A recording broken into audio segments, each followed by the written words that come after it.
Welcome back to Talk Tensors, ready for another deep dive. Always. Today we're taking a look at delay-sensitive hierarchical federated learning with stochastic local updates. Oh, yeah, that's a good one. It's quite the mouthful, but bear with us.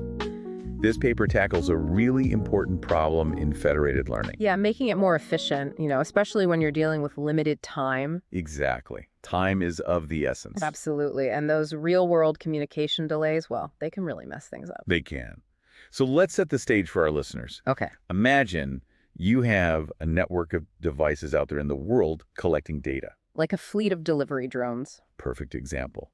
Now, how does this hierarchical structure that the paper talks about come into play? So instead of every device reporting directly to the global server, think of it like... Hold on, let me jump in there. Sure. Are you saying it's like having teams within a company instead of everyone reporting to the CEO? You got it. Yeah. You have those local servers that act as team leaders managing smaller groups. So they're kind of like intermediaries, gathering information from their team and then sending it up the chain. Precisely. That way you're not overwhelming the global server with constant updates from every single device. Oh, that makes sense. It's much more streamlined. And I can see how that would help with those delays, especially if some devices have spotty connections. Exactly. Now, the paper also introduces this idea of sync time. Right. It sounds a bit mysterious. It's all about timing. Really, think of it like setting a timer for each group of devices. So they train locally for a set amount of time and then sync up with their local server. Exactly. And then those local servers sync with the global server. It's all very coordinated. So it's about finding that balance between letting devices do their own thing locally and then making sure the global model stays on track. Yeah, you don't want them going off in completely different directions. Right. And this sync time that they call S in the paper seems like a pretty crucial factor. Oh, absolutely. It has a big impact on how well the whole system performs. It reminds me of how Tesla updates their self-driving software. Oh, yeah. They collect tons of data from all their cars on the road, but they don't send every single bit back to their servers right away. Right. They do some processing on the car itself, kind of like those local servers we were talking about. And then they send updates in batches. It's all about efficiency. Exactly. It's like optimizing the flow of information. So this paper is really digging into the trade-offs between local and global updates, all while being very aware of the time constraints. They're taking those delays seriously. And they even get into the math behind it all, analyzing how these things affect the accuracy of the model. The math can get pretty intense. It can, but it's really insightful. So they're not just theorizing, they're actually backing it up with some serious analysis. Oh, absolutely. This is fascinating stuff. So they've got this whole system set up with the local servers and the sync time. Right. What did they actually find? Do they figure out like the perfect sync time for every situation? Well, it's not that straightforward. Unfortunately, no magic number there. Okay. It turns out that the best sync time depends on a bunch of factors. Like what? Well, you've got the delays between devices and local servers. Right. And then the delays between the local servers and the global server. Okay. Makes sense. Even the number of devices in each group matters. Huh. Interesting. And of course, the total training time you have available. So it's a pretty complex equation. It is. I bet the type of network makes a difference too, right? Like if you're dealing with sensors spread across a city versus, say, robots in a factory. Absolutely. The environment plays a big role. So how did they even test all of this? They actually ran simulations based on some popular data sets like MNIST and CFAR10. Ah, so they could play around with different delay scenarios and see what happened. Exactly. So they weren't just working with theory, they actually put it to the test. They did, and this is where it gets really interesting. Okay, I'm intrigued. One of their key findings was that sometimes using this hierarchical system actually works better than just having every device talk directly to the global server. Wait, really? You're saying adding that extra layer can actually be faster? Yep. In certain situations, it can. That seems counterintuitive. It does, right. But think about it if the connection to the global server is really slow. Oh, I see. But communication between devices and their local server is much faster. Well, it's like taking the local train. Even if it makes a few extra stops, it might still be faster than waiting for the express train that's stuck somewhere. That's a great analogy. So yeah, leveraging those local servers can actually speed things up overall. Wow, that's fascinating. It's like they found a shortcut through the network. I love it. Yep. So before we jump into the future of federated learning with some novel notions, Okay. can we take a step back for a second? Sure. I'm curious about the history here. What were some of the key advancements that led to this hierarchical approach? Okay, so to understand that, we need to go back to the early days of federated learning. Back when it was all brand new. Exactly. Early research focused on what we call flat architectures. So every device was talking directly to the global server. Yep, like a giant conference call with everyone trying to talk at once. Sounds chaotic. It could be. So researchers started looking for ways to make it more efficient. To reduce all that chatter. Exactly. Things like local stochastic gradient descent and compressed communication came into play. So instead of sending tons of data back and forth, devices could do some processing locally and just share the important updates. Precisely.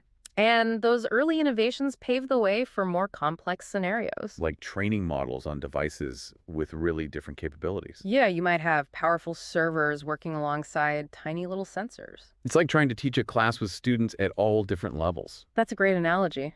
And that's where the idea of hierarchical federated learning started to make a lot of sense. By introducing those intermediate servers, you create a more adaptable system. Right. It's like having different levels of education, primary school, high school, university. Each level builds on the previous one. So this paper, with its focus on sync time and delays, is really pushing the boundaries of hierarchical federated learning. They're making it more robust, more adaptable to the real world. It's like they're fine-tuning the choreography of this whole dance between local and global learning. And making sure everyone stays in sync, even with those inevitable delays. Okay, my mind is officially blown. Mine too. This research really gets you thinking about the future of federated learning. And speaking of the future, let's move on to our novel notions segment. All right, let's get speculative. I love it. Hit me with your wildest ideas. What if we took this hierarchical approach to a whole new level? Like, what if we used it to train AI models across different planets? Whoa, interplanetary AI. Now that's thinking big. Think about it. We've got rovers on Mars, probes exploring the solar system, maybe even habitats on the moon someday. All collecting valuable data. Exactly. But the communication delays, oh man, those would be insane. Like takes minutes to travel between Earth and Mars. Exactly. But that's where our hierarchical approach could shine. You could have local servers on those other planets acting as intermediaries. So instead of each Mars rover trying to call home to Earth every 5 seconds, They would connect to a local server on Mars. and that server would relay the essential updates to Earth. Precisely. And those local servers could be designed to handle the challenges of their environment, like extreme temperatures, radiation, all that stuff. It's like having a network of AI outposts throughout the solar system. All contributing to some kind of grand unified intelligence. Okay, that's amazing. But let's be real for a second. How feasible is this interplanetary AI idea? Well, it's definitely a long-term vision. Yeah. What are the biggest hurdles? I mean, it's a wild idea, but those communication delays would be a nightmare. Yeah, we'd need some serious breakthroughs in technology to make that happen. Not to mention the resources to build all those AI outposts. It's a bit sci-fi for now. But hey, it's fun to imagine. It is. But let's bring things back down to Earth for a bit. Okay, back to reality. Where could we see this technology being used in the near future? That's a great question. What fields or industries do you think could really benefit from this delay-sensitive hierarchical approach? Healthcare is a big one. Oh yeah, how so? Imagine all your devices working together. You know, your smartphone, your smartwatch, even your smart home gadgets. Creating some kind of super health profile for you. Exactly. They could be constantly collecting data and using federated learning to build a personalized model. So instead of just relying on those yearly checkups, You'd have continuous insights into your health. that's incredible. But what about privacy? People are pretty concerned about sharing their health data. And rightfully so, but that's where the hierarchical approach comes in. Okay, how does that help? Those devices could train a model locally on your personal data, keeping it secure. So the data never actually leaves your device. Well, only the aggregated updates would be shared with the global server. And those updates wouldn't include any personally identifiable information. Exactly. It's all about preserving privacy. I like it. Personalized insights without compromising your privacy. It's a win-win. Exactly. Now, what about smart cities? Smart cities. Oh yeah, there's a lot of potential there. Think about traffic management, energy optimization, even public safety. You could have sensors all over the city feeding data into a federated learning model. And because of that sync time concept we talked about, The model could be updated frequently enough to respond to real-time events. right, like traffic jams or power outages. It's like the city would have a mind of its own, constantly learning and adapting. That's a cool way to think about it, and this hierarchical approach is so versatile. So you could use it for things like preventing equipment failures in factories. Or personalizing educational experiences. The possibilities are endless. It sounds like this technology has the potential to revolutionize so many industries, but I'm sure there are still some challenges to overcome, Oh, definitely. For one thing, we need to make sure all these different devices can actually talk to each other. like a universal language for federated learning. Exactly. We need standardized protocols and frameworks to make it more user-friendly. It's a complex ecosystem for sure, but the benefits are just too big to ignore. I agree. The research in this paper is a huge step in the right direction. Well, this has been an incredible deep dive. It has. We've gone from the nitty-gritty details of the algorithm all the way to the mind-blowing idea of interplanetary AI. Quite the journey.